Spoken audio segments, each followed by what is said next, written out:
नमस्ते, मी Govind Gurav शीर्षा wellness generic मेडिसिनमध्ये काम करत आहे।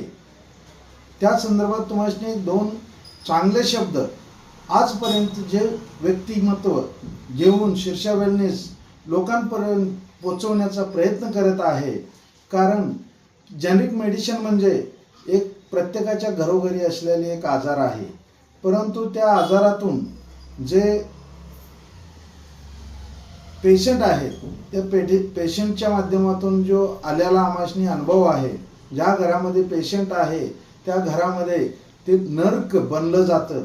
म्हणून त्या पेशंटावर जी असलेलं प्रेम, जे आपली आपुलकी हे नष्ट होती आणि त्या माध्यमातून आपणच आपल्या व्यक्तीला, आपल्या आई वडिलांना किंवा आपल्या भाऊ बहीण जे आपले सर्व कोण असेल